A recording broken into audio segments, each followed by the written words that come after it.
Warren বাফের নামটা বারে বারে আসবে, কিছু করার নেই। বিনিয়োগের জগতে ওনাকে ছাড়া ভাবা যায় না, দ্যাট ইজ আমি ভাবতে পারি না।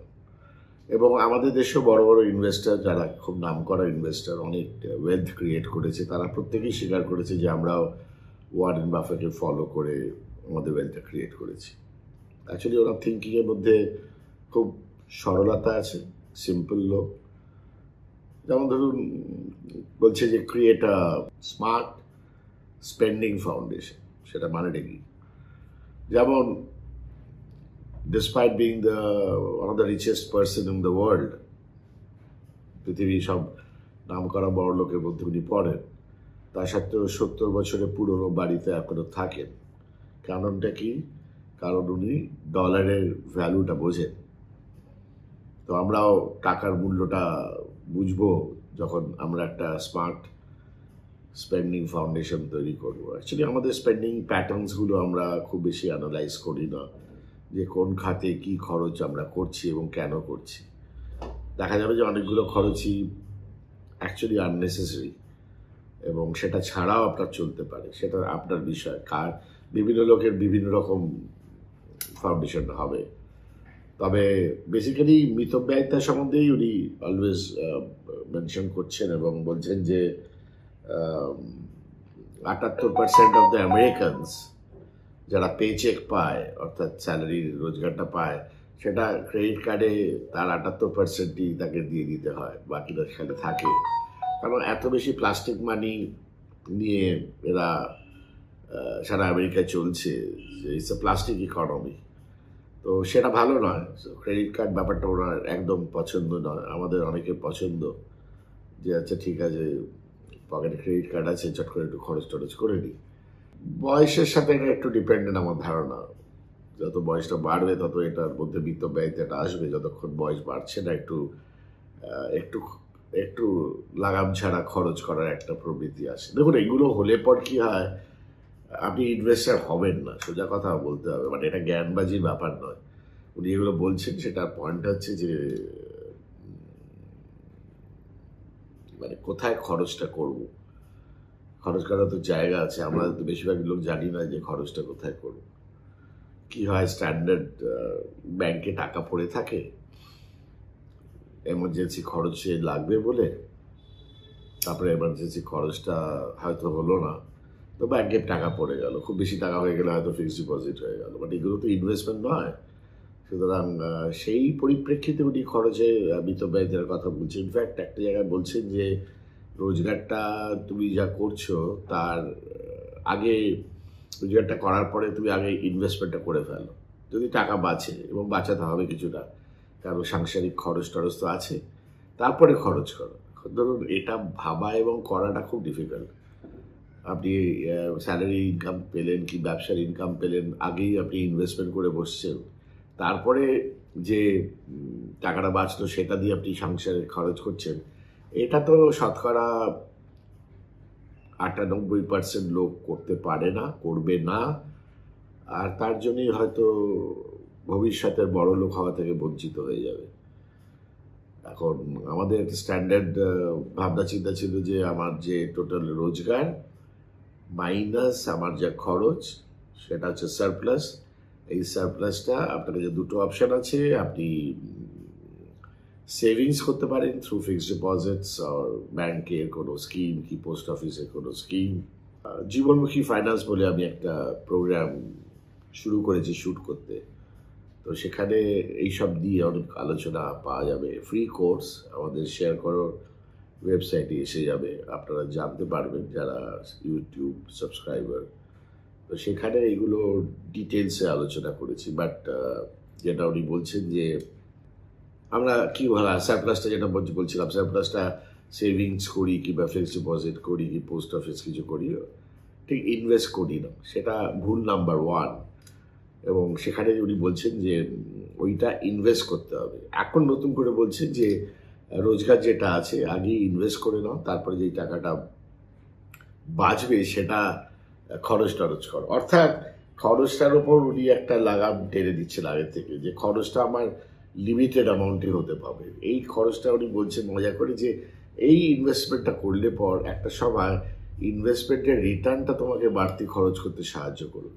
তো আপনার এই পেইনফুল 5 ইয়ার্স 10 ইয়ার্সের মতো একটা ব্যাপার চলবে, আর সেটা যত আর্লি করা যায় তত ভালো। এবং সেটা সবাই জানে যে কম্পাউন্ডিং ফর্মুলাটা কিভাবে কাজ করে। তো ওনার অনেকগুলো চিন্তাভাবনার মধ্যে একটা চিন্তাভাবনা হচ্ছে যে প্যাসিভ ইনকামের ব্যবস্থা করো, অর্থাৎ তুমি যা রোজগারটা করছো সেটা তো করছো, অ্যাক্টিভ ইনকাম যাকে বলে। এছাড়াও প্যাসিভ ইনকামের ব্যবস্থা করো, সেটা করা সম্ভব। ভালো, আপনি যদি পড়াশুনো করে ভালো চাকরি করছেন বেশ ভালো কথা, বাট পড়াশোনাটা তো কাজে লাগাতে হবে। সুতরাং আপনি কিন্তু টিউশনই করতে পারেন, খারাপ কিছু নয় ব্যাপারটা। আর সেই এক্সট্রা ইনকামটা দরকার। আর এটা খাটনি হলো, বাট হয়তো সপ্তাহে 2 দিন খাটনি হলো, একটা প্যাসিভ ইনকাম হলো। সো প্যাসিভ ইনকামের খোঁজে অনেকে আছে যারা একটা দোকানে বিনিয়োগ করেছে, সেই দোকান থেকে বেশ ভালো রোজগার হয় প্রত্যেক মাসে। তারা টিপিক্যালি একটা ফ্ল্যাট কিনে থাকছে না, হয়তো ভাড়া বাড়িতে থাকছে, বাট একটা দোকান কিনে নিয়েছিল এবং সেখানে যে জিনিসপত্রগুলো বিক্রি হচ্ছে তার যে মুনাফাটা, সেটা একটা প্যাসিভ ইনকাম ধরা যেত। So you should have a secondary income. এটা হচ্ছে গোড়ার কথা। এবং তারপরেই বলছে যে স্পেন্ডিং ব্যাপারটা আপনাকে খুব ভালো করে ডিজাইন করতে হবে। যেটা বলছিলাম যে আমেরিকায় 78% আমেরিকান স্ট্যাটিস্টিক্স বলছে যে পে চেকটা পায়, যে টাকাটা পায় স্যালারি, তার 78% চলে যায় খালি ক্রেডিট কার্ডকে পেমেন্ট করার জন্য। ক্রেডিট কার্ড সম্বন্ধে উনি ভীষণ অনীহ এবং পারলে ওটা অ্যাভয়েড করার কথা বলছে। এখন ক্রেডিট কার্ডেও যদি আমরা দেখি যে ক্রেডিট কার্ডে একটা 45 দিনের ক্রেডিট দেয়, সুতরাং আপনি যদি যে খরচটা করেছেন সেটা যদি 40তম দিন কি 42তম দিনে পেমেন্ট করে দেন, তাহলে আপনার ইন্টারেস্ট লাগছে না। ইন দ্য মিনটা আপনি যে কারণে করেছেন, যে কারণে নিশ্চয়ই ভেবেচিন্তেই করেছেন খরচটা। হ্যাঁ, ক্যাজুয়াল খাওয়া দাওয়া করেছেন সে তো হতেই পারে, তো সেটারও পেমেন্টটা 45-এর মধ্যে করে দেওয়ার দরকার আছে। অনেকে 5% যে মিনিমামটা আছে সেটা পেমেন্ট করতে করতে চলতেই থাকে। এইসব কথাবার্তা উনি বলছেন এবং এগুলোর থেকে বলছেন যে এইভাবে টাকাটা বাঁচিয়ে তুমি ইনভেস্টমেন্টের দিকে চলে যাও। তো বলছে যে make your money work for you. তার মানেটাকে একটু যদি বলি, once you have your spending under control, it's time to put your money to work. অর্থাৎ স্পেন্ডিংটা কন্ট্রোল করার পরে এবার যে টাকাটা বাঁচছে সেটাকে কাজে লাগাও। যেমন একটা ছোট্ট এক্সাম্পল দিই, আপনি ধরুন বিনিয়োগ করেছেন, ধরুন বাঁচিয়ে 5,000 টাকা, একটা দিন আপনি 5,000 টাকা বিনিয়োগ করেছেন। এবার that will work for you, because আপনি যখন ঘুমোচ্ছেন তখনও কিন্তু ওই ইনভেস্টমেন্টের একটা ভ্যালু বাড়ছে। আপনি শরীর রোববার যখন ছুটি কাটাচ্ছেন তখনও কিন্তু ইনভেস্টমেন্টটা কাজ করছে। So money is working for you, এই কনসেপ্টটা একটু মাথায় রাখা উচিত। যার জন্যে অনেক বড় বড় কর্পোরেটসরা যারা উইকেন্ডে ওদের একটা বড় টাকা থাকে, 100 কোটি 200 কোটি 500 কোটি টাইপের, তারা কিন্তু overnight money market funds, liquid funds, mutual ফান্ডে ওই শনিবার আর রোববারের ইন্টারেস্টটা আর্ন করার জন্যে টাকাটা ইউজ করে এবং সোমবার আবার ফেরত দিয়ে আসে। এটা একটা কর্পোরেট ট্রেজারি প্রোডাক্ট, যেটা যারা খুব বড় কর্পোরেটের সাথে যুক্ত আছে তারা হয়তো আমার কথাটা বুঝতে পারছে। তো এখনও আপনিও শনি রোববার টাকাটাকে কাজে লাগাতে পারেন। তো ইনভেস্টমেন্ট করলে আপনার যখন আপনি অন্য কাজে ব্যস্ত আছেন, একটা ব্যবসা করছেন ইত্যাদি, সেই সময় কিন্তু সেই টাকাটা ইজ ওয়ার্কিং ফর ইউ। বলছে Buffett says you don't need to be a genius to invest, you just need to be smart about it. Genius হওয়ার দরকার নেই, স্মার্টনেস থাকলেই হবে। একটু বলতে খারাপ লাগে যে আমরা কি সত্যি সত্যি স্মার্ট? হয়তো নয়। স্মার্টনেস জামা কাপড় পরে হয় না, স্মার্টনেস হয় ডিসিশনের পয়েন্ট অফ ভিউ থেকে। এবং